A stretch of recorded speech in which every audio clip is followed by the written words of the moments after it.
Good evening everybody. हम लोग electrostatic पढ़ रहे हैं। इलेक्ट्रोस्टैटिक में हमने पढ़ लिया कि electrostatic is a branch of physics in which we study about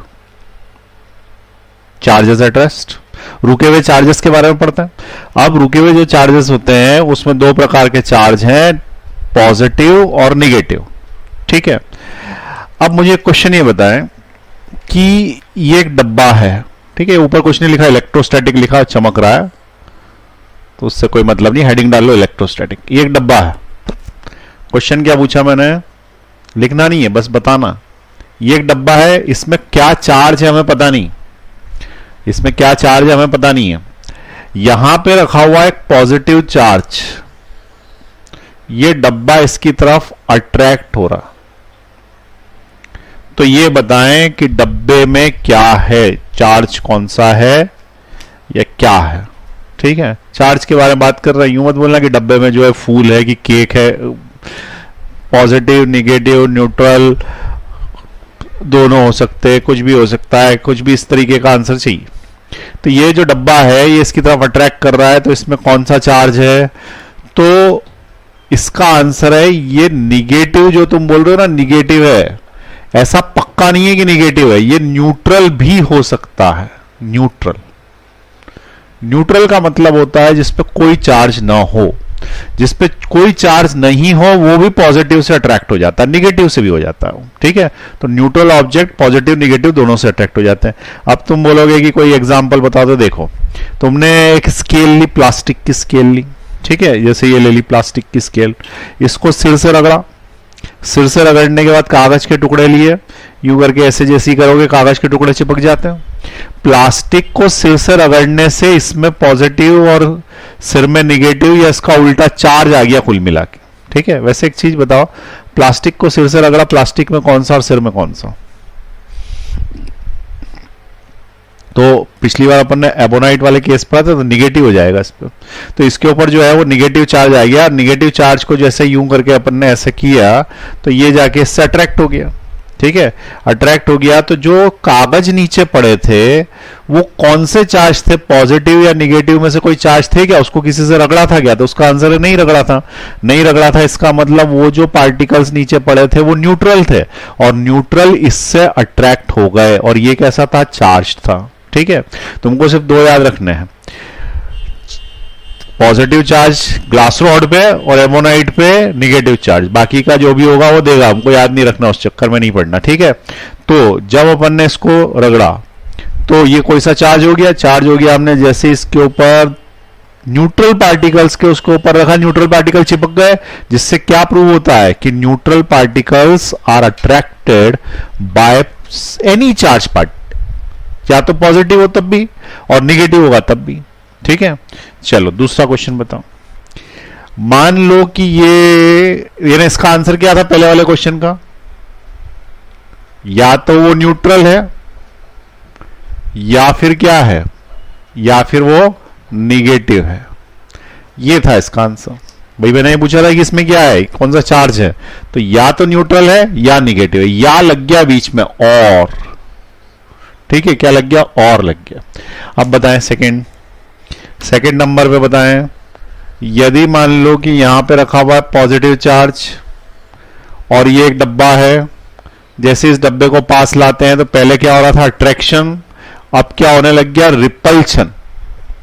अब क्या होने लग गया, रिपल्शन। तो बताएं कि डब्बे में क्या है, तो उसका आंसर है अब की बार पक्का डब्बे में प्लस है, पक्का डब्बे में प्लस है, न्यूट्रल है ही नहीं, क्योंकि रिपल्शन तभी होगा जब पॉजिटिव पॉजिटिव होंगे। अभी मैंने क्या बताया कि अगर निगेटिव होता तो ये अट्रैक्ट कर लेता, न्यूट्रल होता तो भी अट्रैक्ट कर लेता, तो ये दोनों को तो अट्रैक्ट करता है ना। रिपेल किसको करता है, सिर्फ पॉजिटिव को। तो पॉजिटिव चार्ज रिपेल्स, इसका मतलब यदि कोई सा ऑब्जेक्ट चार्ज है तो उसको टेस्ट करने के लिए अपन अट्रैक्शन की प्रॉपर्टी यूज करें कि रिपल्शन की प्रॉपर्टी यूज करें। जैसे रिपेल हो रहा है तो वो पक्का चार्ज है, ठीक है ना, और अगर अट्रैक्ट हो रहा है तो चार्ज हो भी सकता है, नहीं भी हो सकता है। इसलिए रिपल्शन ही सही टेस्ट है कि ऑब्जेक्ट चार्ज है या नहीं। तो ऐसा बोला जाता है कि repulsion is the true test of electrification. ये लाइन समझ में आई क्या बोला मैं? Electrification means charge. चार्ज तभी मानना जब रिपेल हो। अगर चार्ज ऐसा मान लिया कि अट्रैक्ट में भी चार्ज है, सामने वाले में, तो गलत हो सकता है, न्यूट्रल भी हो सकता है। तो हमने क्या बोला कि अट्रैक्शन ये शो नहीं करता कि ऑब्जेक्ट चार्ज है, क्योंकि न्यूट्रल को भी अट्रैक्ट हो सकता है। तो repulsion is the true test of electrification. ठीक है, ऐसे कैसे मैग्नेट और लोहे में भी है। मैंने तुमसे बोला कि मैग्नेट है, ये दो चीजें, इनमें से एक मैग्नेट है, एक लोहा है, या पता नहीं क्या है, लेकिन ये इसको अट्रैक्ट कर रहा है। तो ऐसा मत बोल देना कि ये दोनों मैग्नेट है। हो सकता है एक लोहा हो एक मैग्नेट हो, लेकिन ये इसको रिपेल कर रहा है। ये यूं करके ऐसे करते हैं, रिपेल करने लगता है। रिपेल कर रहा है तो 100% दोनों मैग्नेट होंगे। इसका मतलब रिपल्शन ही ट्रू टेस्ट है। अट्रैक्शन में वो लोहा भी हो सकता है, तो यहां पे वो लोहा हो सकता है, यहां पे वो न्यूट्रल चार्ज भी हो सकता है। तो अब इसको लिख लें अपन। ठीक है, ये अगर लिखना है तो लिख लें एग्जाम्पल। काम की बात जो है वो नीचे लिख रहा हूं मैं, वो ये है कि repulsion is the true test of electrification. Electrification का मतलब चार्ज, जिसमें चार्जिंग हो गई है, इसका ये ट्रू टेस्ट है। यही एक इंपॉर्टेंट नोट है। कभी भी अट्रैक्शन को ट्रू टेस्ट मत मान लेना। ट्रू टेस्ट है ना पक्का सबूत। ठीक है, रिपेल कर रहा है तो पक्का सबूत है कि सामने वाले पे चार्ज है। ठीक, चलिए अब एक क्वेश्चन अपन यहां पे देखें, इसी कंसेप्ट पे बेस्ड है, उधर लिखा हुआ है, पढ़ें उसको। तो क्वेश्चन ये है कि there are 5 balls A B C D. 5 बॉलें हैं, A B C D E. 5 बॉलें A B C D E. ठीक है, जो 5 बॉलें उसमें देखो क्या क्या लिखा हुआ है, पढ़ते जाओ। पहले नंबर पे ए रिपेल्स सी अट्रैक्ट्स बी। इसका मतलब क्या है? ए सी से रिपेल होती है, परंतु ए बी को अट्रैक्ट करती है। देखो, ए सी से रिपेल करती है, इसका मतलब पक्का ए और सी पे सेम चार्ज है, क्योंकि रिपल्शन सेम चार्ज में होता है। लेकिन ए बी को अट्रैक्ट करती है, तो जरूरी नहीं है कि इन पे सेम चार्ज हो सकता है कि एक इनमें से न्यूट्रल हो। ठीक है, और यह बात पक्की है कि ये दोनों न्यूट्रल नहीं है। ये दोनों न्यूट्रल इसलिए नहीं है क्योंकि एक दूसरे को रिपेल करते हैं। तो दो चीजें तभी रिपेल कर रही होंगी जब अपोजिट चार्जेस होंगे, सॉरी सेम चार्जेस होंगे। अच्छा, क्वेश्चन ये पूछा है कि जो 4-5 बॉलें हैं उनमें कौन कौन से चार्ज हैं, ये ऑप्शन दिया हुआ। ठीक है, तो देखो ए रिपेल सी, इससे क्या समझ में आया? ए चार्ज है कि नहीं है? तो पहले अपन यहां पे लिखते जाते हैं क्या क्या हमको समझ में आता जा रहा। ए रिपेल सी, इसका मतलब पहली लाइन से मिला, हमने यहां पे लिखा ए बी सी डी ई, किस पे क्या चार्ज है? ए रिपेल सी। इसका मतलब ये बात पक्की हो गई है कि ए और सी चार्ज्ड हैं, चार्ज्ड हैं, ये बात पक्की हो गई। ये भी चार्ज है, ये भी चार्ज है। लेकिन उसने लिखा है कि ए अट्रैक्ट्स बी, तो इससे क्या ये पता पड़ता है कि बी चार्ज है? तो उसका आंसर अभी नहीं पता पड़ रहा। बी चार्ज हो भी सकता है, नहीं भी हो सकता। ठीक, नेक्स्ट लाइन पढ़े। फर्स्ट लाइन हो गई क्लियर, नेक्स्ट लाइन पढ़े। तो सेकेंड लाइन में वो क्या बोलता है? D attracts B. D B को अट्रैक्ट कर रहा है, इसका मतलब क्या है कि डी और बी अपोजिट साइन वाले हैं। ठीक है, तो डी और बी का साइन अपोजिट है क्योंकि एक दूसरे को अट्रैक्ट कर रहे हैं। लेकिन ऐसा भी हो सकता है कि इनमें से एक न्यूट्रल हो। तो या तो ये अपोजिट साइन वाले हैं या फिर ये न्यूट्रल है, इनमें से कोई एक। और पहले भी उसने बी को अट्रैक्शन बोला था तो अपन पता नहीं कर पा रहे थे क्योंकि बी न्यूट्रल भी हो सकता था। ठीक, उसके बाद D and B attracts and no effect on E. इसका मतलब डी का ई के ऊपर कोई इफेक्ट नहीं है। अब जब डी का ई के ऊपर कोई इफेक्ट नहीं है तो मान लो कि इनमें से एक न्यूट्रल होता तो भी इफेक्ट तो होता। एक न्यूट्रल होता तो दूसरा खींच लेता। जब दोनों को पास रखा है, दोनों कुछ नहीं कर रहे हैं, इसका मतलब दोनों न्यूट्रल है। आ रही बात समझ में? यहां पे D attracts B and no effects on E, तो डी का ई के ऊपर कोई इफेक्ट नहीं है और डी का ई के ऊपर कोई इफेक्ट नहीं, मतलब दोनों न्यूट्रल है। तो ये बात पक्की हो गई कि डी भी न्यूट्रल है, यानी जीरो चार्ज है, ये भी जीरो चार्ज। ठीक है, अब इसको आगे देखें। Negative rod attracts A and E. Negative rod ए और ई को अट्रैक्ट करती है।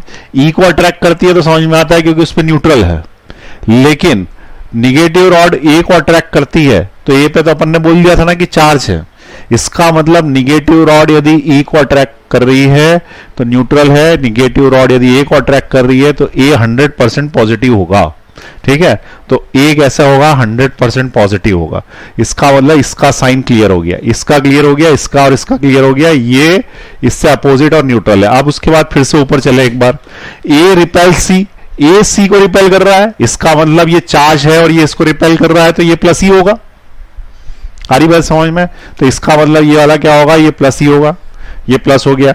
उसके बाद अगली line, D attracts B, D और बी अट्रैक्ट्स कर रहे हैं, तो अट्रैक्ट कर रहे हैं तो निगेटिव भी हो सकता है, पॉजिटिव भी हो सकता है, क्योंकि ये तो न्यूट्रल है, ये किसी से भी अट्रैक्ट हो जाएगा। D and B attracts E and no effect on E, तो D attracts B and no effect on E, ये हो गया। और negative rod attracts A in E. अब इसका मतलब ये हुआ कि ये दोनों जो है बी और डी, ये अट्रैक्शन कर रहे हैं, और जिसमें डी पे चार्ज नहीं है इसका मतलब बी पे चार्ज है, पक्की बात है, इसके ऊपर चार्ज है। ठीक है, अपोजिट या न्यूट्रल बोला था पर चार्ज है इसके ऊपर। देखो क्या लिखा है, D attracts B, D B को अट्रैक्ट कर रहा है और ये पक्का न्यूट्रल है, इसका मतलब ये चार्ज है। ये अगर चार्ज है तो ये चार्ज है, और A repels C and attracts B, तो ए अट्रैक्ट्स बी हो गया। ए अगर अट्रैक्ट्स बी हो गया इसका मतलब ये वाला निगेटिव है। ठीक है, अब देख लो प्लस माइनस प्लस 0 0, इनमें कौन सा ऑप्शन बन रहा है? तो प्लस माइनस प्लस 0 0, ये ऑप्शन बन रहा है, ये इसका आंसर हो जाएगा। आई बात समझ में? तो इसमें कौन सी प्रॉपर्टी यूज करी अपन ने कि न्यूट्रल बॉडीज दोनों को अट्रैक्ट कर सकती है, निगेटिव को भी पॉजिटिव को, लेकिन चार्ज बॉडी होगी तो वो अट्रैक्शन की जगह repulsion is the true test, मतलब रिपल्शन पक्का हो रहा है, यानी दोनों ही चार्ज्ड हैं और दोनों ही कुछ नहीं कर रही, इसका मतलब दोनों न्यूट्रल है। ठीक, लिख लें इसको, क्वेश्चन को।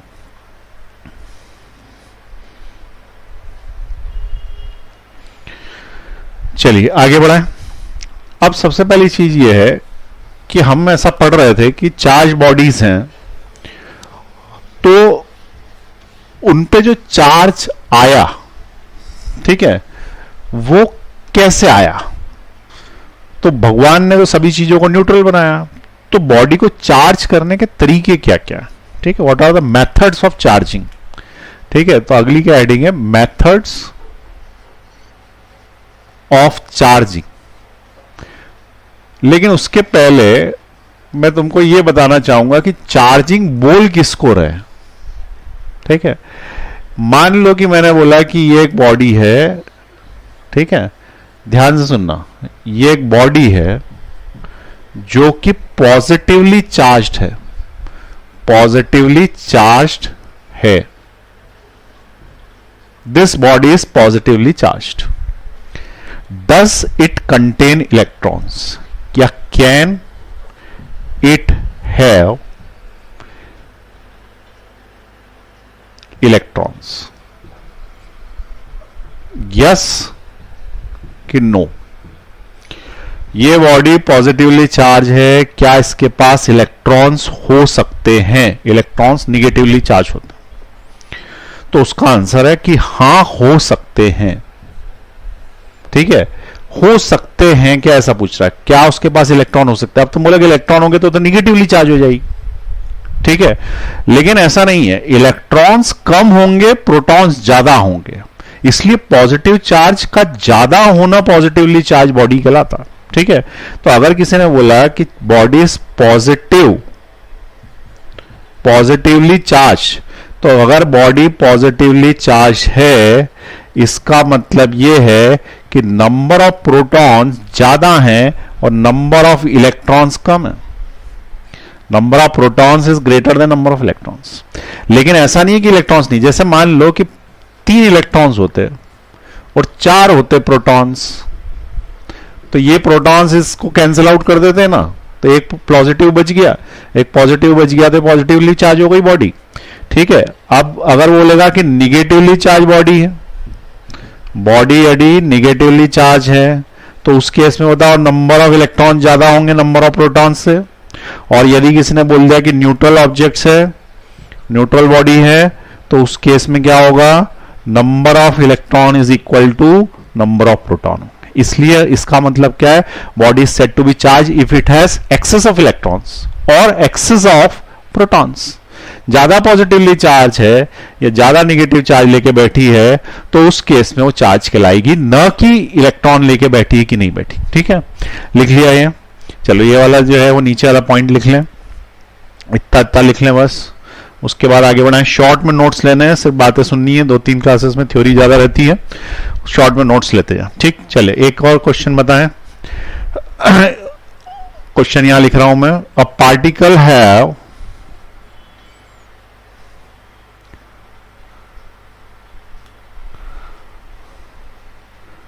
क्वेश्चन पॉजिटिव लें कि निगेटिव? निगेटिव ले लेते चलो।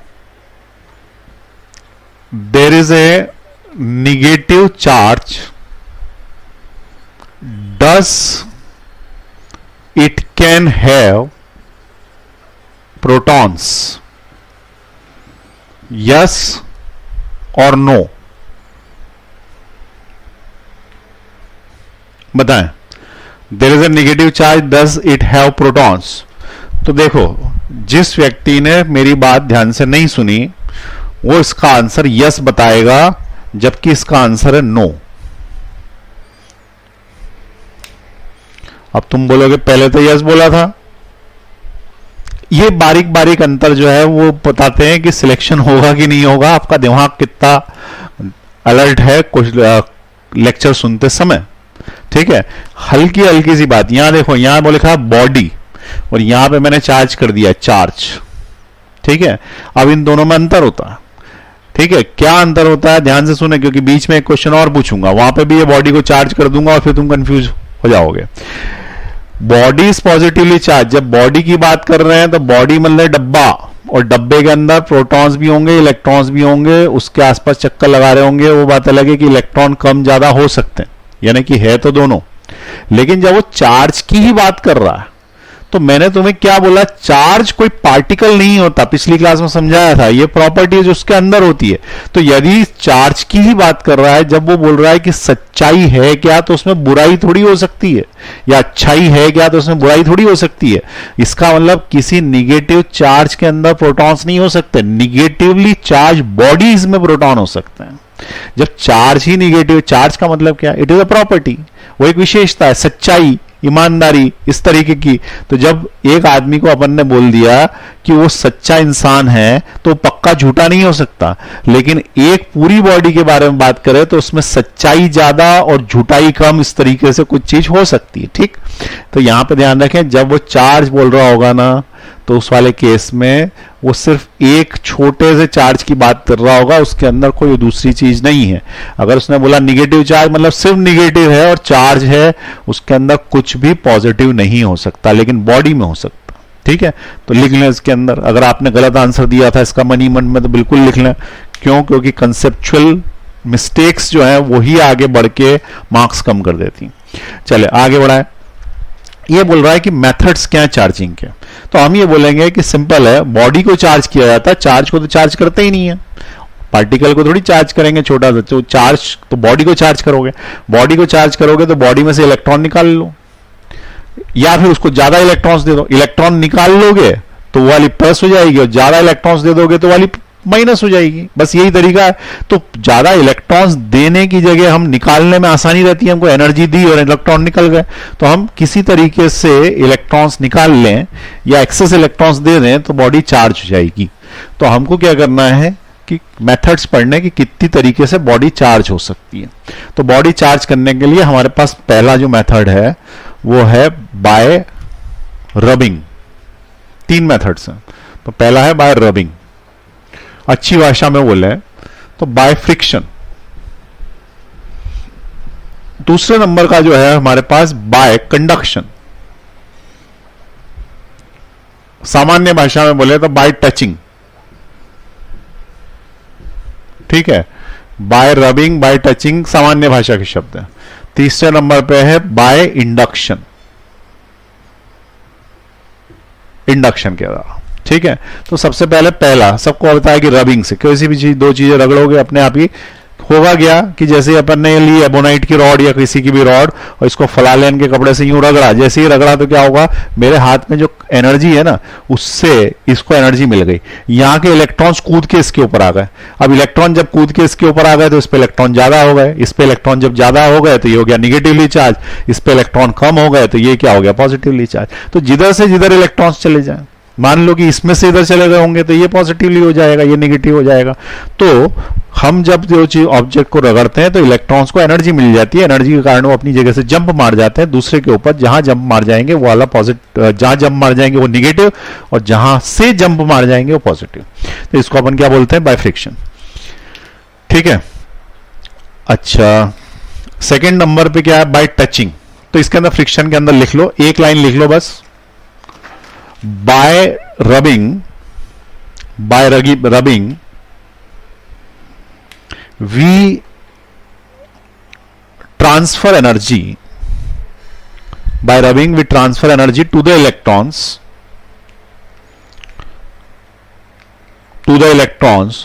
so they jump from one body to another, so they jump from one body to another।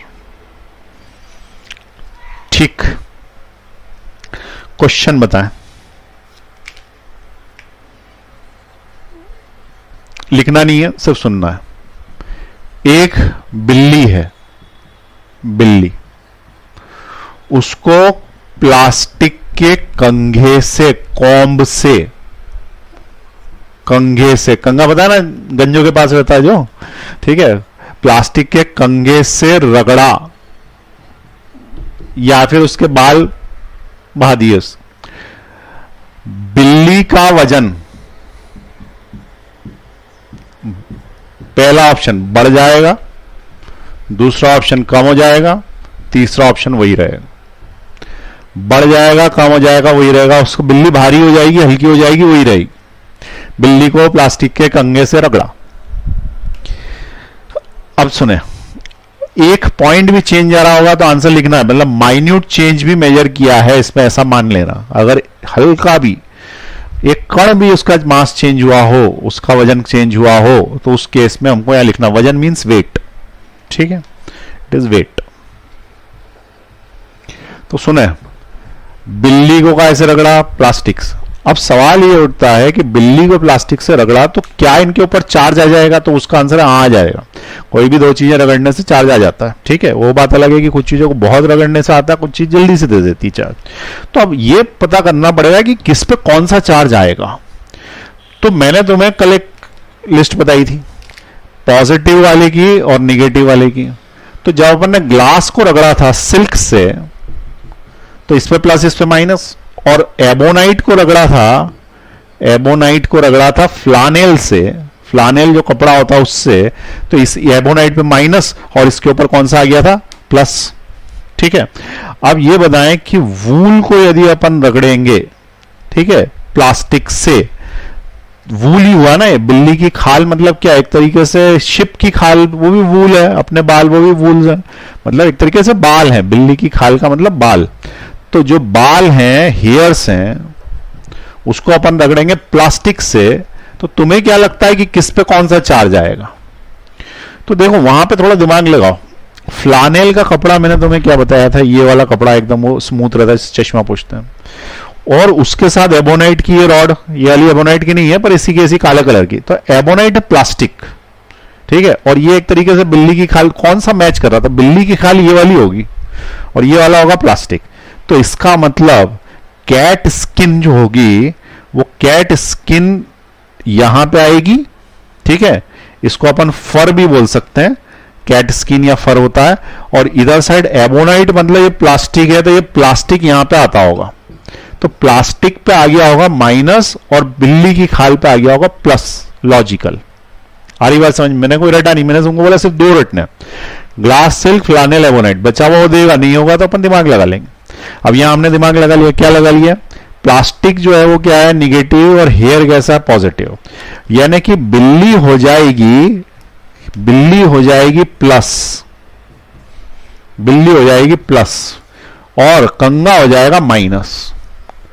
अब अगर बिल्ली प्लस हो गई, इसका मतलब क्या हुआ कि इलेक्ट्रॉन बिल्ली की खाल में से, बिल्ली की बाल में से निकल के कहां चले गए, कॉम में चले गए।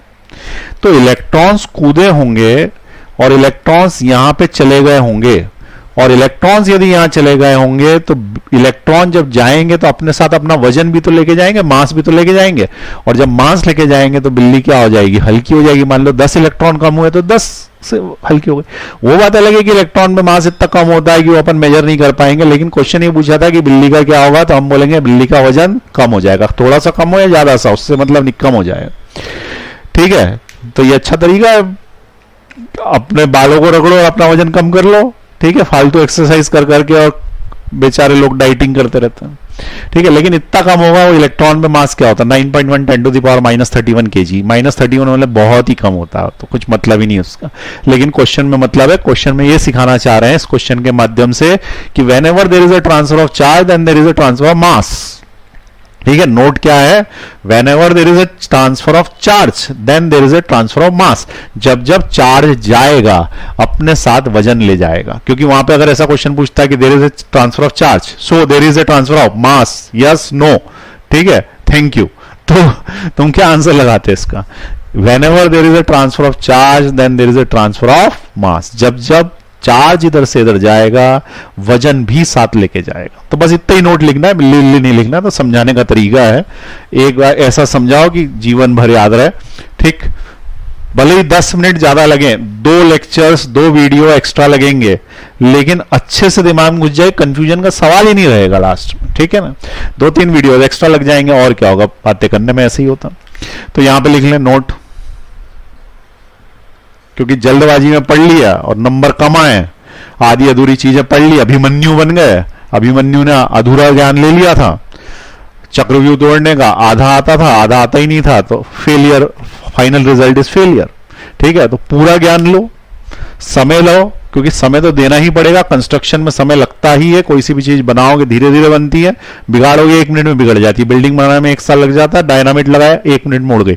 डिस्ट्रक्शन में समय नहीं लगता, कंस्ट्रक्शन में हमेशा समय लगता है। धीरे धीरे कंसेप्ट बिल्ड करो, एक चैप्टर को तब तक अच्छे से पढ़ो जब तक एक एक क्वेश्चन उसका हर बुक का ना आ जाए। तुमको एक भी कंफ्यूजन है, इसका मतलब कहीं ना कहीं तुमने पढ़ाई में गड़बड़ करी है। एक क्वेश्चन में भी कंफ्यूजन नहीं होना चाहिए किसी भी लेवल का।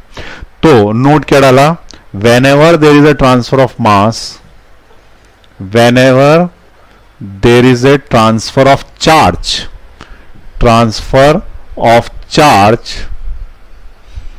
then there is a transfer of mass. जब जब चार्ज का ट्रांसफर होगा मास अपने आप ही जाएगा। तो ये बताओ कि पॉजिटिवली चार्ज बॉडीज हल्की हो जाएंगी कि भारी? तो सीधी बात है, इलेक्ट्रॉन निकल गए उनमें से तो हल्की हो जाएगी। तो यदि पॉजिटिवली चार्ज बॉडीज हैं, तो उस केस में वो क्या हो जाएगी, हल्की। ठीक है, वेट विल डिक्रीज, और negatively charge body weight will increase. इसका अपोजिट एक ही लिख लेता हूं, अपने आप ही निगेटिव उसका उल्टा हो जाए। ठीक, तो पहली चीज समझ में आ गई, रबिंग करने से, किसी चीज को घिस देने से एक बॉडी का चार्ज दूसरी बॉडी पर ट्रांसफर हो जाता। वैसे तो क्या है कि एक आगे की बात है कि 2 चीजों पे किस पे कौन सा ट्रांसफर होगा, ये बेसिकली डिपेंड करता है कि उसकी एनर्जी रिक्वायर्ड कितनी है। किसी की एनर्जी कम रिक्वायर्ड होगी वो जल्दी इलेक्ट्रॉन छोड़ देगा, ठीक है, और किसी की ज्यादा होगी तो देर से इलेक्ट्रॉन छोड़ेगा। केमिस्ट्री में पढ़ाते हैं इसको, क्या बोलते हैं उसको, आयनाइजेशन एनर्जी। ठीक है, तो एनर्जी अगर कम होगी तो उस केस में वो जल्दी इलेक्ट्रॉन्स छोड़ देगा। तो वो एक पूरी की पूरी एक सीरीज बना के दी एक साइंटिस्ट ने कि ये वाला इससे जल्दी इलेक्ट्रॉन छोड़ेगा, ये इससे बाद में छोड़ेगा, उससे अपने को मतलब नहीं है। हमको सिर्फ ये पता होना चाहिए कि जब जब ट्रांसफर होगा चार्ज तब तक ट्रांसफर होगा मास। और बिल्ली पे कौन सा और उस पे कौन सा, वो अपन ने प्लास्टिक की सहायता से निकाल लिया। चलिए आगे बढ़ाएं। ये वाला जो हो गया फ्रिक्शन, उसके बाद कंडक्शन यानी टचिंग। टचिंग का मतलब सिंपल है, सेकंड वाले में इसके अंदर क्या बोल रहा है कि ये वाला है पॉजिटिवली चार्ज, मान लो कि इसके ऊपर है 20 कूलाम का चार्ज, कूलाम यूनिट है, इसके ऊपर चार्ज नहीं है, ये ए है ये बी है, इसके ऊपर चार्ज नहीं है।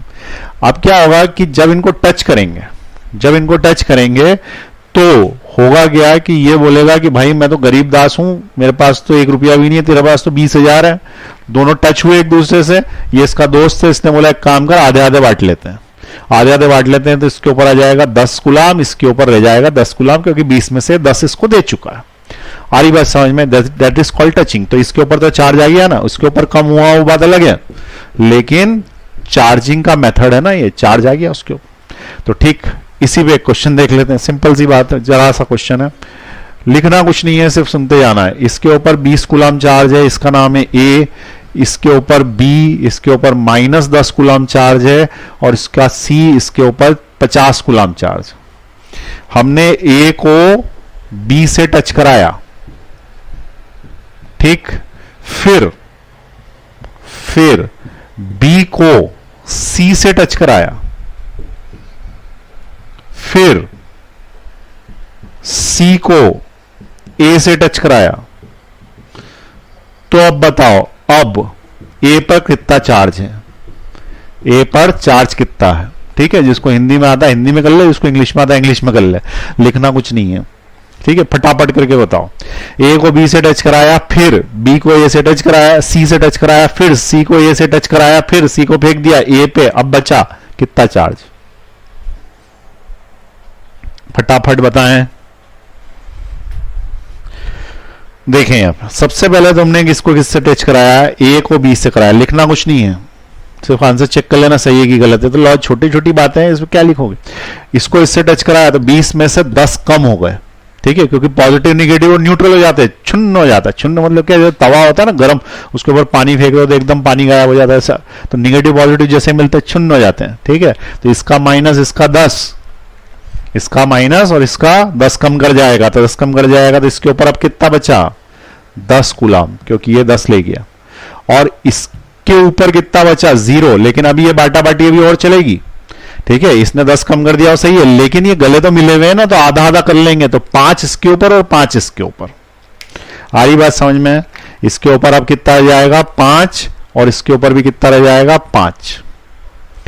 फिर से समझे, 20 कूलम में से 10 तो खराब हो गए, बच्चे कितने? 10, लेकिन टच है तो आधा आधा ले लेंगे, तो 5 इसके ऊपर 5 इसके ऊपर, इसका मतलब इसके ऊपर अभी 5 कूलम आ गया। पहली स्टेप कंप्लीट हो गई, वो 5 कूलम लेके बैठा हुआ है, ये 5 कूलम ले लिया है, पहली स्टेप हो गई। अब अपन ने बी को सी से टच कराया, ये बी और सी, बी को सी से टच कराया, इसके पास 50, इसके पास 5, यानी कितने हो गए? 55 हो गए, 55। जब इसके पास 50, उसके पास 5, तो 55 हो गए 55। 55 आधा आधा बांट लेंगे, इसका मतलब 55/2 इसके ऊपर और 55/2 इसके ऊपर। आ रही बात समझ में? तो अब जो नई स्थिति बनी, इसके ऊपर कितना आ गया? 55/2, और इसके ऊपर ये हट गया और ये हो गया 55/2। ये पहले नेक्स्ट स्टेप हो गई। अब हमने सी को ए से टच करा दिया, यानी कि सी को ए से टच कराया, ए पहले ही 5 कूलम लेके बैठा था और ये 55/2 है, ठीक है। तो ए जो है वो 5 कूलम लेके बैठा था और वो 55/2 है, तो फिर ये आधा कर लेंगे और ये इसके ऊपर फाइनल आंसर होगा, ठीक है। अब इसका एलसीएम ले लो, तो 5 2 10 हुआ, 10 में 55 गया तो 65, 65 डिवाइडेड बाय 2, और नीचे एक और 2 है तो आ गया 4, 65/4 को डिवाइड करें तो 4 1 जा 4, बचे कितने? 25, तो 24.25 ऐसा कुछ आएगा। 10 डिवाइडेड हुआ ना, 2.25। आ रही बात समझ में? तो 16.25 ऐसा कुछ, 16 के आसपास इसका आंसर। तो 16 कूलम उसके ऊपर बचेगा, इसके ऊपर, ठीक है। कैलकुलेशन तुम करते रहना। क्लियर हुई बात? ठीक। तो इससे क्या पता पड़ रहा है कि कौन किससे टच होकर कितना चार्ज ले लेता है, और निगेटिव वाले न्यूट्रल हो जाता। एक और क्वेश्चन देखें, लिखना कुछ नहीं है, सिर्फ देखते रहना है। जब लिखने की बात आएगी मैं खुद बोलूंगा कि लिखो, ठीक है, क्योंकि जब मैं डिजिटल पैड पे पढ़ाऊंगा तो उसमें सिर्फ लिखना ही लिखना है, उसमें सुनना कुछ नहीं है, उसमें न्यूमेरिकल ही न्यूमेरिकल होंगे, ठीक। तो यहां पे देखें आगे, ये वाला जो चार्ज है ये है 60 कूलम ए पे, और बी पे जो चार्ज है वो है 20 कूलम। इसकी रेडियस 2 मीटर है, इसकी रेडियस 1 मीटर है, आ रही बात समझ में? रेडियस इसकी ज्यादा, ये बड़ा है, ये छोटा। हमने इनको टच कराया, टच कराने के बाद अलग अलग कर दिया, इस पे कितना चार्ज, इस पे कितना चार्ज, ए पे कितना चार्ज, बी पे कितना चार्ज, बता बोलो। ए पे कितना चार्ज, बी पे कितना चार्ज। रेडियस दे रखी है 2 मीटर 1 मीटर। तो देखो सबसे पहले 60 और 20 80 है, 60 + 20 80 है। ये बोलेगा कि 40 मैं ले लेता हूं, 40 तू ले ले, ठीक है। लेकिन ये मोटा है, इसका पेट मोटा है, ये ज्यादा खाएगा, ये कम खाएगा। 40-40 का डिस्ट्रीब्यूशन ठीक नहीं है। पहले जो बनाए गए थे वो सेम साइज के बनाए जा रहे थे, लेकिन अब ये स्पेसिफाई कर दिया कि ये मोटा है, ये पतला है। तो ये मोटे पतले अपनी रेडियस के रेशो में खाएंगे, जिसकी रेडियस ज्यादा वो ज्यादा खाएगा। अब देखो इसकी रेडियस के मुकाबले 2 मीटर है, यानी कि डबल रेडियस रखता। यदि ये डबल रेडियस रखता है तो इसको जो भी चार्ज लास्ट में मिलेगा वो इससे दुगना होना चाहिए, और टोटल मिला के 80 होना चाहिए। आई बात समझ में? टोटल मिला के 80 होना चाहिए, और इस पे से इसके ऊपर जो होना चाहिए वो दुगना होना चाहिए। दो कंडीशन सेटिस्फाई, दोनों मिला के 80, क्योंकि 60 और 20 80 तो है, बाटा बाटी कर भी लेंगे तो 80 रहेंगे ना, ज्यादा तो नहीं जाएंगे। तो कैसे डिस्ट्रीब्यूट करूं, किस पे कितना लूं? तो उसके लिए एक तरीका है। सबसे पहले क्या करो कि टोटल कितना चार्ज है पता कर लो। तो टोटल कितना चार्ज है, 60 + 20, इसका मतलब 80 है, ठीक है। 80 के 2 + 1 3 भाग होंगे। 2 मीटर और 1 मीटर रेडियस है ना, उतने ही भाग हो जाएंगे। तो इसके जो पार्ट्स करने हैं, भाग करने हैं, वो 2 + 1 यानी 3 भाग करने हैं। 3 हिस्से कर देने, जैसे 80 है ना, तो 3 हिस्से कर दो, 1 हिस्सा 2 हिस्सा 3 हिस्से। और इन 3 हिस्से में से 2 हिस्से इसको दे दो और 1 हिस्सा इसको दे दो। ऐसे ही तो करोगे। अरे भाई किसी ने बोला कि एक केक है और उस केक को इसको जो है वो 2 देने हैं, इसको 1 देना है, तो ये केक है तो सिंपल क्या है, इसके जो है वो 3 भाग कर देंगे। अब 3 भाग करने में दिक्कत आ रही है तो 6 कर देते हैं। ये हो गए, ऐसे कर देते 6, 1 2 3 4 5 6। 3 करने में दिक्कत आ रही थी ना भाई, सर्कल को 3 में कैसे बांटूं मैं, यूं करके ऐसे करके, तो मैंने उसके 6 कर दिए। 6 कर दिए तो इसको कितने भाग दूंगा अब मैं? तो अगर मेरे को इसको 2 देने पड़ेंगे तो इसको दूंगा 1 और ये 2। पिज्जा के 2 पार्ट्स दे दिए मैंने इस वाले को। जब इसको 2 पार्ट दे दिए तो इसको मेरे को 4 देने पड़ेंगे। ये देखो 1 2 3 4 हो गया डिस्ट्रीब्यूशन सही। आ रही है समझ में? क्यों? क्योंकि इस ये जो है ये वाला पार्ट, ये कितने पार्ट से 4, वो इससे डबल है ना, इसको 2 हिस्से मिले, इसको जो है वो 4 हिस्से मिले। ऐसा का ऐसा उधर भी करना है। तो अब अपन उसके कितने भाग करेंगे? 3 भाग करेंगे। 3 भाग करेंगे तो उसमें से 2 भाग इसको दे देंगे और 1 भाग इसको दे देंगे। तो वो भाग, पार्ट, पैकेट, उसको मैं पैकेट बोलता हूं, वो पैकेट कितने का आएगा? पैकेट है ना, वो हिस्सा भाग कितने का आएगा? तो वो पार्ट, भाग, पैकेट, मेरे हिसाब से पैकेट शब्द इस्तेमाल कर रहा हूं मैं। तो पैकेट कितने का आएगा? तो 80 के 3 भाग करेंगे तो 80 / 3, ये क्या हो गया? पैकेट हो गया। ये पैकेट समझ में आया ना? इसके 3 पार्ट, 1 2 3, तो इतना हिस्सा पैकेट। ये और ये बराबर है, ये भी बराबर है, तो 1 पैकेट 2 पैकेट इसको देने। तो इसको कितने देने? 2 पैकेट देने ना, तो 2 × 80/3 इसको देने, तो इट 160/3। तो इसको कितना चार्ज मिलेगा? 160/3। और इसको कितना चार्ज मिलेगा? तो इसको 1 ही पैकेट मिलेगा, तो इसको मिलेगा 80/3। ये इसके ऊपर चार्ज आ जाएगा, ये इसके ऊपर चार्ज आएगा। कोई बोलेगा कि जोड़ के 80 आ रहा है क्या? तो जोड़ लो, ये दोनों जोड़ो, नीचे एलसीएम आया 3, 160 + 80 240, 240 को इससे डिवाइड करोगे 80 आ गया। दोनों को जोड़ने से उतने ही आना चाहिए, क्योंकि 3 पार्ट करे केक के, तो जोड़ने से केक ही बनना चाहिए, सिंपल सी बात। तो करोगे क्या? रेडियस के रेशियो में डिस्ट्रीब्यूट कर दोगे। सबसे पहले टोटल चार्ज निकालोगे। पहली स्टेप क्या है? टोटल चार्ज निकालोगे, टोटल चार्ज, और टोटल चार्ज को रेडियस के रेशियो में डिवाइड कर दोगे। ये पहले की रेडियस, ये दूसरे की रेडियस, उसके 3 भाग कर देंगे, और जो भाग आएगा उसमें से 2 भाग इसको दे देंगे, 1 भाग इसको दे देंगे, क्योंकि हमको पता है कि इसकी रेडियस से दुगनी है। ठीक है, चलो अब इसको मैं लिखवा देता हूं, क्योंकि ये क्वेश्चन न्यूमेरिकल बन रहा है और इसमें थोड़ा सा टेक्निकल है, इसलिए लिखना पड़ेगा इसको। ठीक, तो एक लिख लें क्वेश्चन। दूसरा क्वेश्चन बना रहा हूं, क्वेश्चन लिखें। क्वेश्चन लिखें, there are two spheres A and B of radius 3 meter and 2 meter, 3 meter and 2 meter, दिख रहा है ना clear? 3 meter and 2 meter, having charge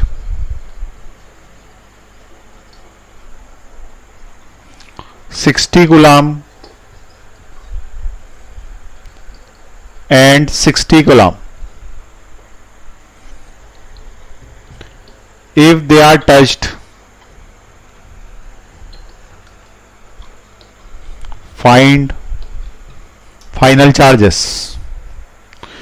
Find final charges. लिख लो बात क्या आती, करो सॉल्व.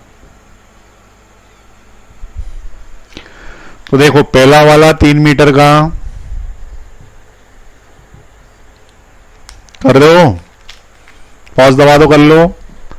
पहला वाला 3 मीटर का, दूसरा वाला 2 मीटर का, इसके ऊपर 60 कूलम चार्ज, इसके ऊपर 60 कूलम चार्ज. स्टेप्स क्या ली थी अपन ने?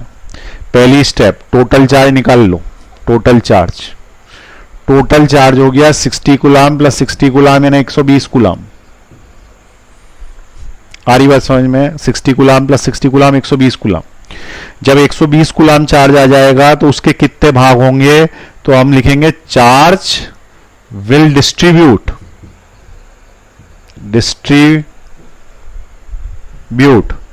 In ratio of radius. और रेडियस का रेशियो क्या है? 3:2. यानी जिसको 3 भाग मिलेंगे उसको 2 भाग मिलेंगे. ठीक है, भाग समझ में आ गया? हिंदी में लिख लिया करो, जो नहीं समझ में आया उसको भाग. ठीक है, 3 भाग इसके, 2 भाग इसके, भाग यहां से. ठीक है, तो 3 भाग इसके, 2 भाग इसके. तो चार्ज विल डिस्ट्रीब्यूशन रेशियो 3:2. ठीक, उसके बाद हमने क्या किया? जो चार्ज है 120 उसके कितने पार्ट्स करे? 3 + 2. ठीक है, तो ये भाग आ जाएगा. एक पार्ट की वैल्यू ऑफ 1 पार्ट्स वैल्यू आ जाएगी, जिसको मैं क्या बोलता हूं? पैकेट. ठीक है, ये एक पैकेट आ जाएगा. किसको कितने पैकेट देने हैं इससे पता पड़ जाएगा. अब इसको लिखा है 120 डिवाइडेड बाय 5. 5 से डिवाइड करोगे तो होता है 24 का पैकेट आ गया. ठीक है, ये 24 का एक हिस्सा, एक भाग आया. इसको 3 भाग देने हैं तो 24 × 3 इसको मिलेंगे और 24 × 2 इसको मिलेंगे, यानी इसको 48 मिलेंगे और उसको बच्चे हुए मिलेंगे. तो इसको मिलेंगे कितने? पहले वाले को मिलेंगे 24 वाके 3 हिस्से, 24 और दूसरे वाले को मिलेंगे 2 हिस्से, तो 24. ये पैकेट मिला ना. अब इसको टोटल कितने मिले? 48. और इसको 48 + 24 72. और इसके मुकाबले इसका रेशियो जो है वो अपने आप आ जाएगा. तो इसके ऊपर 72 आएंगे, इसके ऊपर 48 आएंगे. ठीक है, तो देन डिस्ट्रीब्यूट. लास्ट स्टेप क्या है? Distribute packet according to radius ratio के अकॉर्डिंग बांट दो. तो इसका आंसर आएगा 72, इसका आंसर आएगा 48. कुछ बच्चों ने कर लिया होगा खुद ही. ठीक है, क्लियर हो गई? ये स्टेप्स लिख ली. तो अब तुमको ये समझ में आ गया कि रबिंग से क्या होता है. ठीक है, दूसरे नंबर पे क्या हो गया? Conduction bye touching. तीसरे नंबर का इंडक्शन, ये लास्ट. ठीक है, और कंडक्शन और इंडक्शन में अंतर भी अपने को पता होना चाहिए कि इससे क्या होगा, इससे क्या होगा. तो इंडक्शन समझे क्या है, ये नोट कर ले पॉज का बटन दबा के.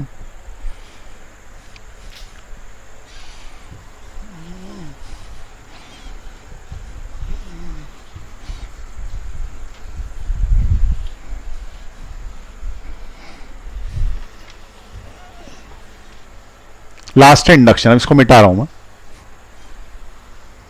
Third, induction.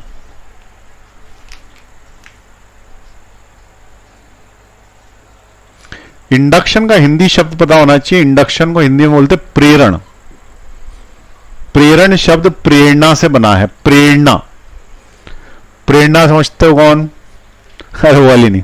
ये प्रेरणा अलग है. प्रेरणा का मतलब होता है कि अपन किसी को इंस्पायर कर रहे हैं. ठीक है, हम किसी को मोटिवेट कर रहे हैं. ठीक है, जैसे हमें गांधी जी से प्रेरणा मिलती थी कि सत्य बोलना चाहिए, ठीक है, तो प्रेरणा यानी कि किसी को इंस्पायर करना, इंडक्शन करना, इंड्यूस कर देना, उसके अंदर की खूबियों को बाहर निकाल देना, उसको बोलते हैं अपन प्रेरणा। अब देखो क्या हुआ कि एक बॉडी थी जो कि न्यूट्रल थी। कैसी थी? न्यूट्रल। न्यूट्रल को हिंदी में क्या बोलते हैं ये पता होना चाहिए। उसको हिंदी में बोलते हैं उदासीन। अब तुम बोलोगे हिंदी में क्यों? अरे उसके शब्द में बात छुपी रहती है। वो उदास है, सैड, पड़ा हुआ बिस्तर पे, परेशान है, ठीक है, उदास है, जिसको दुनिया से कोई लेना देना नहीं, ठीक है, संन्यास लेने की सोचो, तो ये उदासीन है। अब इसके पास में क्या हुआ कि एक चार्ज बॉडी आई, भले ही सेम साइज की ले लो, कुछ भी कर लो। चार्ज बॉडी के पास क्या? प्लस ही प्लस। क्या है? प्लस ही प्लस चार्ज। ऑब्वियसली माइनस भी होंगे क्योंकि बॉडी बोल रहा हूं मैं, पार्टिकल तो बोल नहीं रहा या चार्ज तो बोल नहीं रहा। तो बॉडी के पास प्लस चार्जेस हैं, तो ये चार्ज बॉडी आई सी और न्यूट्रल बॉडी एन के पास आ गई। अभी दूर है, दूर यदि हो गई तो इसमें इंडक्शन नहीं होगा, ठीक है, दूर होती है तो इंडक्शन नहीं होता, लेकिन पास आ जाती है तो इंडक्शन आ जाता है, ठीक है। तो मान लो कि ये दोनों पास आ गए, पास आ गई तो ये वाली बॉडी को इसके पास ले आते हैं, ठीक, ये वाली बॉडी इससे पास लिया, थोड़ी सी पास लिया। ये कौन सी है भाई? न्यूट्रल। न्यूट्रल मतलब कौन सी? उदासीन। अब बताओ क्या होगा? होगा क्या कि ये आपस में बातें करेंगे। न्यूट्रल बॉडी इसके पास आ गई, ये दोस्त है इसका, ठीक है। तो न्यूट्रल बॉडी क्या बोल रही है चार्ज बॉडी से कि तेरे पास तो बहुत सारा चार्ज है और मेरे पास तो चार्ज है ही नहीं, इसलिए मैं उदास हूं, ठीक है। न्यूट्रल बॉडी क्या बोल रही है चार्ज बॉडी से, तेरे पास तो बहुत सारा चार्ज है, देख भरा पड़ा है पॉजिटिव चार्ज, मेरे पास तो चार्ज है ही नहीं, मैं उदास हूं। तो चार्ज बॉडी ने उसे प्रेरणा दी। क्या प्रेरणा दी? कि देख ये चार्ज तेरे अंदर है, तुझे पता नहीं है कि तेरे अंदर चार्ज है, मेरे अंदर भी ये चार्ज अंदर से ही आया। हर न्यूट्रल बॉडी में पॉजिटिव और निगेटिव चार्ज होता है, तेरे अंदर भी है, लेकिन तू उदास इसलिए है क्योंकि जितने पॉजिटिव है उतने ही निगेटिव है। तू एक काम कर, अपनी बॉडी के अंदर से इलेक्ट्रॉन निकाल के फेंक दे। यदि तू अपनी बॉडी में से इलेक्ट्रॉन निकाल के फेंक देगी तो मेरे जैसी चार्ज हो जाएगी, ठीक है। मैं चार्ज कहीं से लेके नहीं आया, मेरे अंदर ही था, ठीक है। मैं इंटेलिजेंस करके कहीं से लेके नहीं आया, मेरे अंदर ही था, बस निकालने की जरूरत है। तुम्हारे अंदर भी जो पोटेंशियल है वो निकालने की ही जरूरत है, कोई इंटेलिजेंट पैदा नहीं होता, अंदर ही है, ठीक है। तो अंदर ही है, उसको निकालो ज्ञान को। तो यहां पे इसको क्या ज्ञान दे रहा है कि चार्ज तो मेरे अंदर ही था, ऐसे तेरे अंदर भी है, तू निगेटिव निकाल के फेंक दे। अब वो ऐसे थोड़ी कोई बॉडी अपने में से निगेटिव निकाल के फेंक देगी कि डस्टर है उसमें से निगेटिव निकाल, उसने सुन लिया, ठीक है। तो ये क्या है, जैसे इसके पास आएगी तो क्या होगा? इंडक्शन होगा। इंडक्शन में क्या होता है कि जो इसके पास प्लस चार्जेस हैं और इसके पास जो माइनस चार्जेस हैं, वो माइनस चार्जेस इधर इकट्ठे हो जाएंगे इस वाली सरफेस पर। उसका क्यों? क्योंकि प्लस है ना इधर साइड, तो ये अट्रैक्शन होगा। और इसके जो प्लस वाले हैं वो उधर साइड चले जाएंगे, उधर साइड चले जाएंगे, तो ये वाले सारे के सारे प्लस इस साइड चले गए। जब ये प्लस इस साइड चले जाएंगे तो भले ही टेम्पररी हो, लेकिन थोड़ी देर के लिए तो इस बॉडी को चार्जिंग का मजा आ जाएगा ना, कि इधर से मैं निगेटिवली चार्ज हो गई, इधर से पॉजिटिवली चार्ज हो गई, बेचारी चार्ज ही नहीं हो पा रही थी वो तो, ठीक है। तो इसने क्या किया, उसके पास आके उसके इलेक्ट्रॉन खींच लिए और प्रोटॉन इधर कर दिए। इसको थोड़ी देर के लिए अच्छा लगा, थोड़ी देर के लिए अच्छा लगा तो ये मुस्कुराई, लेकिन फिर चिंता हुई इसको। चिंता ये हुई कि अगर तुम चले जाओगे, कौन? मेरे प्रिय चार्ज, यदि तुम चले जाओगे तो फिर मेरा पॉजिटिव और निगेटिव एक दूसरे को अट्रैक्ट कर लेंगे, मैं फिर से न्यूट्रल हो जाऊंगी, मैं फिर से उदास हो जाऊंगी। तो यदि तुम चले गए तो मैं तो फिर से उदास हो गई। आ रही बात समझ में? इसका मतलब ये जब तक पास है, जब तक ये इसको टेम्परेरीली चार्ज कर सकता है। यदि मैं बोलूं कि ये बॉडी चार्ज्ड है, अभी बोला जैसा बनाया है, तो बताओ ये चार्ज्ड है कि नहीं? चार्ज्ड है या नहीं? तो उसका आंसर है नहीं है, क्योंकि चार्ज की डेफिनेशन लिखाई थी मैंने, number of electrons is equal to number of protons होंगे तो वो न्यूट्रल कहलाएगी। ये जब आपस में बराबर नहीं होते तब वो चार्ज कहलाती है। तो ये तो न्यूट्रल ही है ना, जितने हैं उतने ही तो हैं। वो बात अलग है, अलग अलग हो गई तो थोड़ी देर के लिए सरफेसेस चार्ज दिख रही हैं, इधर से निगेटिव इधर से पॉजिटिव, लेकिन बॉडी तो न्यूट्रल ही है ना। जितने प्लस में उतने माइनस, इसके पास तो सब प्लस ही प्लस है, माइनस है भी तो थोड़े से कम है अंदर है। ठीक है, इसका मतलब ये न्यूट्रल ही रही, चार्ज नहीं हुई। और इसके जाने के बाद तो ये वापस से टेम्परेरीली जो साइड साइड की सर्फेसेस चार्ज हो गई हैं वो भी नहीं रह जाएगी। तो ये क्या बोल रही है कि भाई तुम या तो जाओ मत, या जा रहे हो तो कोई ऐसा तरीका बताओ जिससे मैं परमानेंट चार्ज हो जाऊं। तो परमानेंट चार्ज हो जाऊं तो इसने इसको तरीका बताया। इसने इसको क्या तरीका बताया कि एक वायर लो, ठीक है, और उस वायर को क्या करो कि इस अपने में जोड़ के अर्थ में जाल डाल दो। ठीक है, क्या करो, कोई वायर लो, जैसे वायर को क्या करो कि अपने में ऐसे जोड़ो और यहां से लेके ये जमीन में घुसा दो, उसको जमीन में अर्थ में गड्ढा करके। जब ऐसा करोगे तो तुम्हारे परमानेंट चार्ज होने के चांसेस आ जाएंगे। कैसे हो जाएंगे वो पता करो। देखें, हमने क्या किया, वायर लिया, वायर को गड्ढा करके जमीन में घुसा दिया। उसको बोलते हैं फिजिक्स की लैंग्वेज में अर्थिंग। कठिन कठिन शब्द है, सादी बातें हैं, शब्द कठिन कर दिए। अर्थिंग मतलब अर्थ के अंदर इन कर दिया, अर्थिंग कर दी। अब अर्थिंग कर देने से क्या होता है, अर्थ जो रहती है उसके पास अरबों खरबों इलेक्ट्रॉन्स, सेना है उसके पास, ठीक है, और वो अरबों खरबों इलेक्ट्रॉन्स ले भी सकती है, उसको कोई फर्क नहीं पड़ता। जैसे बिजली चमकती घुस जाती है अर्थ में, ले लेती है, सालों से चमकती आ रही, ले रही आ रही। तो अर्थ की क्या स्थिति है, अर्थ इज न्यूट्रल। ठीक है, अर्थ कैसी है, न्यूट्रल है, न्यूट्रल। ये पॉजिटिव नेगेटिव चार्ज ले लेती है, सब हजम, पता ही नहीं पड़ा कहां गई, अंदर जाता है कहां रह जाता है किसी को नहीं पता, सरफेस न्यूट्रल बनी रहती। तो हमने जो है सरफेस पे गड्ढा करके इसको डाल दिया। इसका ये काम है कि हर चीज को न्यूट्रल कर देगी, हर चीज को न्यूट्रल कर देगी। तो जैसे ही तुम इसको कनेक्ट करोगे, ये अपनी इलेक्ट्रॉन की सेना यहां से भेजेगी, और इसने अपनी इलेक्ट्रॉन की सेना भेजी, और उस इलेक्ट्रॉन की सेना ने एक एक पॉजिटिव पार्टिकल को हटाना चालू किया और इसको न्यूट्रल करना चालू किया इस साइड। ठीक है, ये न्यूट्रल, ये न्यूट्रल, ये न्यूट्रल, इस तरीके से सब न्यूट्रल कर दिए इसने। न्यूट्रल कर दिए तो ये इनका काम खत्म हो गया। निगेटिव वालों ने सबके सब न्यूट्रल कर दिए। यहां तक बात समझ में आई। अब अर्थ ने इधर देखा कि ये निगेटिव है, इसको निगेटिव को न्यूट्रल करने के लिए अर्थ को इस निगेटिव को खींचना है। ये सारे के सारे खींच लेगी तो ये पूरी बॉडी न्यूट्रल हो जाएगी, क्योंकि या तो खींच लेती है, दे देती है, पर अल्टीमेटली न्यूट्रल कर देती है। तो इधर वाले को तो न्यूट्रल कर दिया उसने, अब इस वाली को खींचने वाली है, खींचने वाली है, लेकिन खींच नहीं पा रही। बताओ क्यों? क्योंकि क्योंकि क्योंकि उसका दोस्त पास में बैठा हुआ है। वो दोस्त ने इस निगेटिव को यूं करके पकड़ के रखा है, वो जाने नहीं देगा इस निगेटिव को, क्योंकि ये पॉजिटिवली चार्ज है, निगेटिव को जाने नहीं देगा, तो निगेटिव उधर साइड घुसेगा ही नहीं। लेकिन समस्या ये है कि अगर ये गया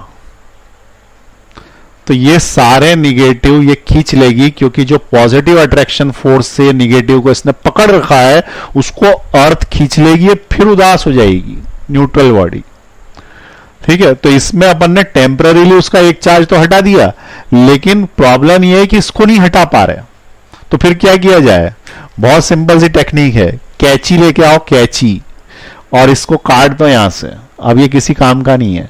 जैसे ही काटोगे ये वायर हवा में हो गया, अर्थिंग हट गई, अर्थिंग हट गई तो निगेटिव चार्ज उसमें रह गया, पॉजिटिव तो जमीन में चला गया था। अब क्या होगा कि अगर तुम इसको ले भी जाओगे तो भी इसमें निगेटिव निगेटिव ही चार्ज है, ये निगेटिवली चार्ज हो जाएगी। इसका मतलब इसके ऊपर परमानेंट चार्ज आ गया, परमानेंट चार्ज। बस होगा क्या कि जैसे ये जाएगा ये सब इस सरफेस से पूरे में फैल जाएगी, तो ये इक्वल स्पेसिंग में फैल जाएगी। इक्वल स्पेसिंग में इसलिए फैल जाएगी क्योंकि निगेटिव चार्ज एक दूसरे को रिपेल करेगा, और रिपेल करेगा तो सब एक दूसरे से ज्यादा दूरी पे जाना चाहेंगे, और ज्यादा से ज्यादा दूरी पे ये इतनी ही दूरी पे सेट हो सकते हैं। क्योंकि अगर थोड़ा भी इधर हुआ तो इससे दूरी कम हो गई, तो इसने धक्का मारा, उधर पहुंचा, उधर से इसने धक्का मारा, फाइनली ये बीच में सेटल हो गया। इस तरीके से सारे के सारे अपने आप ही सेटल हो जाएंगे। लेकिन ये जो बॉडी है अब उसके जाने के बाद भी क्या हो जाएगी? खुश हो जाएगी, और ये परमानेंटली चार्ज हो जाएगी। इसको बोलते हैं इंडक्शन या प्रेरण से चार्ज करना। अब कोई पूछेगा कि भाई वो टचिंग में और ये दूर से चार्जिंग में अंतर क्या? टचिंग में जो चार्ज इस पे था वो इस पे आया था, भाई अपना पॉजिटिव आधा इसको दे देती न्यूट्रल वाली को। लेकिन इंडक्शन में अगर इसके ऊपर प्लस है तो इसके ऊपर परमानेंट इंडक्शन में क्या आएगा? नेगेटिव आएगा। ये बात समझ में आई? तो इंडक्शन प्रोसेस में क्या होता है? अपोजिट चार्ज आ जाता है जिस बॉडी से अपन इंड्यूस करा रहे होते हैं, और परमानेंट चार्जिंग करनी है तो अर्थिंग करके काटना पड़ेगा, और अगर तुमको टेम्पररी चार्जिंग करनी है तो बस उसको पास में लिया, एक सरफेस चार्ज हो जाएगी, दूसरी सरफेस जो है वो अनचार्ज हो जाएगी। अब प्रश्न जहां से स्टार्ट किया था वहां पे पहुंचे। मैंने ये बोला था कि न्यूट्रल बॉडीज अट्रैक्ट हो जाती हैं पॉजिटिवली चार्ज बॉडी से। तो तुमने मुझसे पूछा ही नहीं कि क्यों हो जाती। बोला हमने पूछा था, आपको आवाज नहीं आ रही थी क्योंकि आप वीडियो में पढ़ा रहे हो। हमने तो पूछा था नहीं, तुमने पूछा ही नहीं, बस मैंने बोला तुमने लिख लिया, बात खत्म। क्यों शब्द आया नहीं? अगर आया था तो अच्छी बात है, और उसका कारण सुनो। क्वेश्चन ये था कि न्यूट्रल बॉडी पॉजिटिव या निगेटिव किसी से भी अट्रैक्ट क्यों हो जाती है। ठीक है, तो न्यूट्रल बॉडी इसलिए अट्रैक्ट हो जाती है क्योंकि मान लो कि ये न्यूट्रल बॉडी है, इसके पास अपन लेके आए पॉजिटिवली चार्ज बॉडी, और अगर अपन ने इसके ऊपर पॉजिटिवली चार्ज बॉडी लेके आए तो उस केस में क्या हुआ? इंडक्शन हुआ, और इंडक्शन में यहां पे क्या इकट्ठा हो गया? माइनस, और यहां क्या इकट्ठा हो गया? प्लस। ये बॉडी क्या अभी भी न्यूट्रल ही कहलाएगी? तो उसका आंसर है यस। यस फिजिक्स मेरी वेबसाइट का नाम, ठीक है, और यूट्यूब पे चैनल भी। तो यस, ये क्या हो जाएगी? ये न्यूट्रल ही रहेगी, इट इज न्यूट्रल। ठीक है, तो ये क्या है? न्यूट्रल है। अब ये न्यूट्रल है तो हमको क्या बताना है कि ये एक दूसरे को अट्रैक्ट क्यों कर रहे हैं। अगर ये न्यूट्रल है और ये वाली चार्ज है तो उसका आंसर ये है कि इससे इसकी दूरी, पॉजिटिव चार्जेस से निगेटिव चार्जेस की दूरी, और पॉजिटिव चार्जेस से पॉजिटिव चार्जेस की दूरी में कौन पास है? तो निगेटिव वाले पास है ना, तो निगेटिव वाले ने क्या बोला कि हम अट्रैक्ट करेंगे, लेकिन पॉजिटिव वालों ने क्या बोला? हम रिपेल करेंगे। तुम रिपेल करोगे तो करो, तुम दूर हो, और दूर हो तो कमजोर हो, और कमजोर हो तो इनके फोर्सेस कम है, इनके फोर्सेस ज्यादा हैं, इसलिए ये वाले फोर्सेस डोमिनेट करेंगे, और ये डोमिनेट करेंगे तो अट्रैक्ट हो जाएगी। इसीलिए तो जब बाल को इस तरीके से करके कागज को लेते हैं तो कागज अट्रैक्ट हो जाता है, उसकी ऊपर वाली सरफेस पे चार्ज आ जाता है, अपोजिट चार्ज, जिससे इसके ऊपर जो रहता है उससे अपोजिट चार्ज ऊपर वाली सरफेस पे आ गया, पीछे वाली सरफेस पे सेम चार्ज आ गया, लेकिन ऊपर वाला अट्रैक्ट हो जाएगा, पीछे वाला उतना रिपेल नहीं कर पाए, इसलिए अट्रैक्शन हो जाता है इसके अंदर। ठीक है, ये क्लियर हुई बात। तो आज अपन ने क्या क्या पढ़ लिया? लिखने की कोई बात ही नहीं है इसके अंदर, लिख लें, पता पड़ी गया न्यूट्रल अट्रैक्ट होती है क्यों? क्योंकि इंडक्शन हो जाता है, टेम्पररी इंडक्शन। लिखना तो लिख लिया करो, एक आध उसके अंदर पूछा मत करो। ठीक है, चलो समझे आज क्या क्या पढ़ लिया। Neutral body is attracted by positive and negative both due to induction. There are 3 methods to charge a body. First is by friction and rubbing, second is by conduction or touching, and third is by induction. We can charge a body by friction, but the charge created on another body will be negative if first body will come positive. But in case of induction, if first body is positive, then the second can be negative if it is charged permanently. ठीक है, और बीच वाला जो था conduction, उसके अंदर same charge ही transfer होता है।